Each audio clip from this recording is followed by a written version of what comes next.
राधे राधे भक्तों। आज भक्तमाला भाग 6 में आप सबका स्वागत है। आज की जो कथा बहुत ही इंटरेस्टिंग है। वो एक ऐसे आदमी के बारे में है जो करते करते डाकू बन गया। ठीक है, तो ये बहुत ही इंटरेस्टिंग कथा है, जरूर ध्यान लगा के सुनिएगा। हरपाल जी नामक एक बचपन से ही कह सकते हैं ठाकुर जी के भक्त हुए। उनको ये लगता था कि संतों को भोजन करवाने से ठाकुर जी प्रसन्न होते हैं, तो जो जितने संत होते थे वो घर बुला लाते थे, और उनका बचपन से ये नियम था। बड़े हुए तो परिवार में जब कोई बड़े बुजुर्ग नहीं रहे तो सब कुछ मतलब वही चलाते थे अपने घर गृहस्थी जैसे भी। लेकिन उनकी शादी नहीं हुई थी, तो आस पड़ोस के लोग ही उनका कहीं रिश्ता करवाने की करते थे। उन्हें कहते थे खूब शादी कर ले, शादी कर ले। लेकिन वो तो ये कहते थे कि देखो, भक्ता हो, कोई ठाकुर जी की भक्त हो तो मैं करूँ, वरना मैं नहीं करूँगा। फिर एक लड़की से संजोग हुआ, जो लड़की कहती थी कि मेरी शर्त है कि वो ठाकुर जी का भक्त होना चाहिए। अब संजोग सही बैठ गया, दोनों की शादी हो गई। अब कुछ साल तो क्या हुआ कि जो ज़मींदारी थी वहाँ से पैसा आता था। ऐसा कोई कारोबार नहीं था, ज़मींदारी से पैसा आता था। तो ज़मींदारी थी, उससे पैसा आ रहा था, ठीक ठाक काम चल रहा था। लेकिन फिर क्या हुआ कि ज़मींदारी से पैसा आना मतलब कभी होता है कि फसल नुकसान में आ जाती है, लेकिन उनका नियम था कि जो पैसे आते थे उनसे वो अपना घर गृहस्थी चला के, और जो संत आते थे उनको खाना खिलाते थे। तो संत और सॉरी, हजारों की संख्या में आते थे। बहुत संत आते थे, क्योंकि किसी न किसी तीर्थ के वो बीच में आता था उनका गांव। तो हरपाल जी बड़ी सच्चे मन से उनकी सेवा करते थे। ऐसे करते कुछ साल बीत गए। बीतने के बाद हरपाल जी इतने धनी नहीं रहे, क्योंकि कभी कभार घाटा भी लगता ही है ज़मीनों में भी। तो घाटा भी लगा ज़मीनों में, कहीं ना कहीं कभी इतनी अच्छी फसल नहीं हुई तो ज़मीन बेचनी भी पड़ी। करते करते उनकी सारी ज़मीनें बिक गई, यहाँ तक कि बीवी का गहना बिक गया। अब पहले तो लोग उधार दे देते थे उनको, क्योंकि वो बहुत ही मतलब कह सकते हैं कि प्रतिष्ठावान थे, क्योंकि सभी संतों की सेवा करते थे। लेकिन उधार देते देते बहुत बढ़ गया, तो लोगों ने उधार देना बंद कर दिया, वो चुका नहीं पाते थे। तो अभी हरपाल जी, जिन्होंने बस जमीनों का काम ही था जिन्होंने और कुछ काम कभी किया नहीं था कुछ, अब उनको समझ नहीं आता था कि पैसे कहाँ से आए। उन्हें तो संत की सेवा का चस्का था। उन्होंने अपनी बीवी को बोला कि ऐसा करता हूँ कि थोड़े बहुत पैसे लोगों से लूटना शुरू करता हूँ। तो उनकी पत्नी बोलती कि तुम कैसी बातें कर रहे हो, कि अब क्या तुम लूटपाट मचाओगी पैसों के लिए? तो कहते कि जो ठाकुर जी का नाम नहीं लेते उन्हीं भक्तों को लूटूंगा, बाकी किसी को नहीं लूटूंगा। तो पत्नी भी पता नहीं ऐसे अंधी भक्त होती है कि जैसे बस भक्त हूँ, ठीक है, मेरा पति जैसे भी पैसे लेकर आए, बस ये संत भूखे ना जाए। पत्नी ऐसी थी। तो अब वो जंगल के रास्ते जाके खड़ा हो जाता। वहाँ से जो वहाँ से निकलता मुसाफिर, अगर वो राम राम कर रहा है, कृष्ण कृष्ण कर रहा है, या शिव जी का नाम ले रहा है, ईश्वर का नाम ले रहा है, या गले में कोई कंठी है, या कोई ओम नमः शिवाय का कुछ है, मतलब कुछ भी उस भगवान का सिंबल देखता तो वो छोड़ देता, उनको नहीं लूटता था। लेकिन अगर किसी के पास में ऐसे सिंबल नहीं मिलते, मुंह में राम का नाम नहीं होता, तो वो उनको लूटता था। ऐसे करते करते साल बीत गया। वहाँ के लोगों को समझ में आ गया कि डाकू उन्हीं को लूटता है जिनके मुँह से राम राम निकलता हो, सॉरी, जिनके मुँह से राम राम नहीं निकलता हो। तो जो नास्तिक होता था वो भी वहाँ से राम राम करके जो चलता था। अब बेचारे डाकू का काम तो चलना बंद हो गया। हरपाल जी हो गए दुखी कि भाई अब संत आने वाले हैं, खाना कैसे। कुछ समय में संत पधारने वाले थे, कोई इंतज़ाम था नहीं। तो हरपाल जी ने बीवी से चिंता जताई और बोले कि देखो, कुछ ना कुछ तो करना पड़ेगा। आज जाता हूँ जंगल के रास्ते, कुछ देखता हूँ। सामने से कृष्ण भगवान और रुक्मणी जी भी तैयारी करने लगे, क्योंकि कृष्ण भगवान ने रुक्मणी जी को भी तैयार कर लिया हुआ कुछ ऐसा कि कृष्ण भगवान जी ने सोचा कि आज अपने भक्त की परेशानी ख़त्म करनी पड़ेगी, चलो चलता हूँ। और भगवान ने रुक्मणी जी को कुछ नहीं बोला, बस उनके सामने सजने लगे। रुक्मणी जी उत्सुकता पर बोले कि प्रभु, बड़े सज रहे हो, किसके लिए सज रहे हो?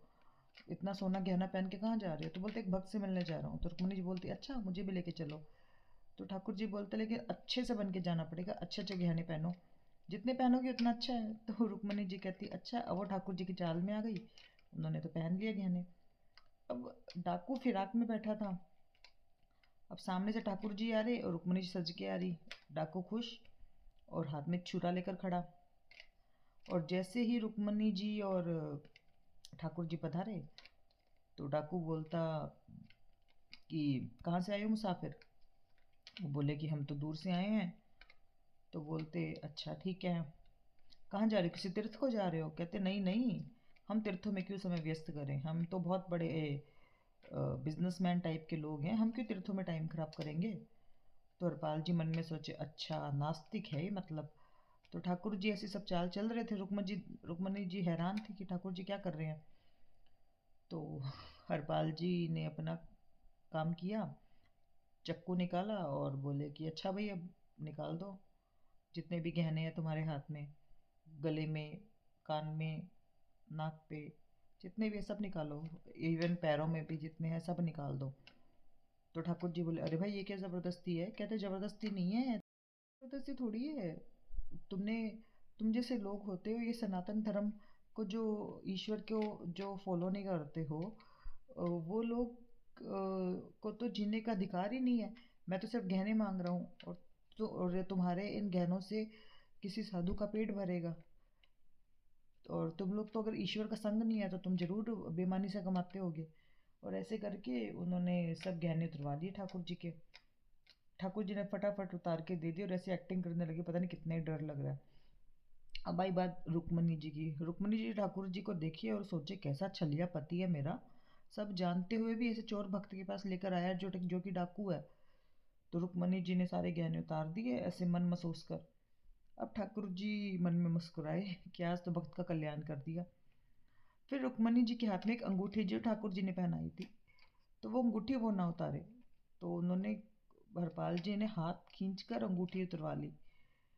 तो अब रुक्मणी जी को गुस्सा तो आया लेकिन ठाकुर जी ने उनकी तरफ देखा तो वो गुस्सा पी गई। तो अब जब ये सब घटनाएं हुई तो सब गहने हाथ में लेने के बाद में वो बड़ा खुश हुआ कि तुम्हारे इन गहनों से तो मेरे कितने सालों का मतलब काम चल जाएगा, कितने संत जीम जाएंगे, कितना कुछ अच्छा हो जाएगा ना। मैं तो अब संतों के लिए कपड़े भी खरीद सकता हूँ, खाना क्या कपड़े भी खरीद सकता हूँ। तो ठाकुर जी इसके भाव से बड़े खुश थे कि देखो मन में बैठा बैठा ये सोच रहा है, अपने लिए कपड़े खरीदने का नहीं सोचा।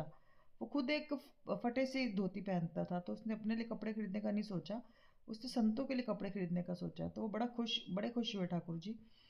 तब रुक्मणी जी मन में समझ गई थी कि ये ठाकुर जी जरूर इसके मन के पीछे आए हैं कि इसका मन कितना साफ है, ये कितना दूसरों के बारे में सोचता है।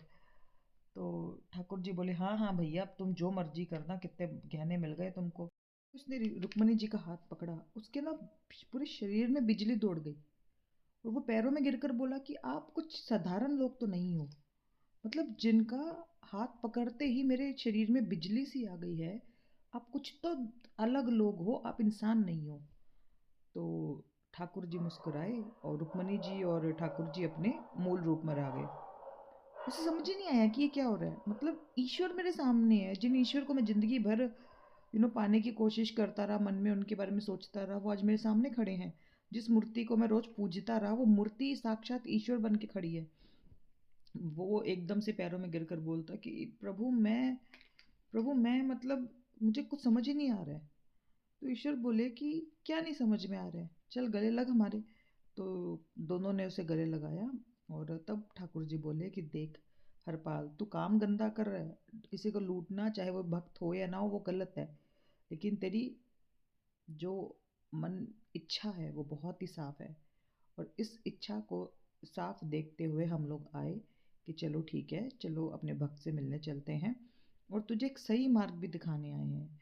अब देख तू ये जितना ये लेके जा रहा है ये सारा गहना ले जा, इसे संतों को खिला, लेकिन साथ में कुछ ना कुछ बिजनेस भी कर, ठीक है, कुछ व्यवसाय चला। और तू जो व्यवसाय करेगा उसमें लक्ष्मी जी के गहने हैं, लक्ष्मी जी के गहने लगाएगा तो तुझे बहुत आमदनी होगी, ठीक है। तो ये काम तो अच्छा कर रहा है, संतों को खिला रहा है, अब हम खुद आए हैं, इसका मतलब कि हम बचपन से तुझ पर बहुत प्रसन्न हैं, तेरा हमारा जन्मों का नाता है। तो हरपाल जी कहने लगे कि प्रभु इतनी कृपा मुझ जैसे डाकू पर। तो कहते तू डाकू है लेकिन तेरा मन तो यही है ना कि संतों की सेवा करे, लेकिन जो लोग ईश्वर की नहीं पूजा करते हैं तू कौन है उन्हें कष्ट देने वाला, तू काम तो गलत ही कर रहा है। तो जी बोले कि प्रभु आज से मैं बदल जाऊंगा। तो ठाकुर जी बोले ठीक है, जा सब कहने ले जा। तो हरपाल जी बोलते देखो मेरी बीवी का बहुत सहयोग रहा है, वो मेरी अर्धांगिनी है, उसको लेकर आ रहा हूँ, प्लीज़ उसको भी दर्शन देना। वो गया, भागकर अपनी बीवी का हाथ पकड़ के लेकर आया। और वहीं ठाकुर जी और रुक्मणी जी खड़े थे, और ठाकुर जी और रुक्मणी जी को दर्शन करवाए। उसके बाद में दोनों पति पत्नी ठाकुर जी का उतनी श्रद्धा से नाम लेते लेते व्यवसाय भी करने लगे, और साथ में संतों की जिंदगी भर मरने तक, अंत तक उनकी सेवा करते रहे। तो देखिए ये है ठाकुर जी, वो अपने भक्त को सही रास्ता दिखाने ज़रूर आते हैं, और उसकी भक्ति का फल भी उसे देने ज़रूर आते हैं। आपकी ये जो भक्ति होती है ना, प्रेमा भक्ति जो आपकी ईश्वर के प्रति, वो कहते हैं कि कई सारे जन्म बीतने पर मिलती है। कई सारे जन्मों से अगर आप ठाकुर जी के भक्त हो तब जाके प्रेमा भक्ति मिलती है। तो अगले अंक में मिलेंगे भक्तमाला के, तब तक के लिए राधे राधे।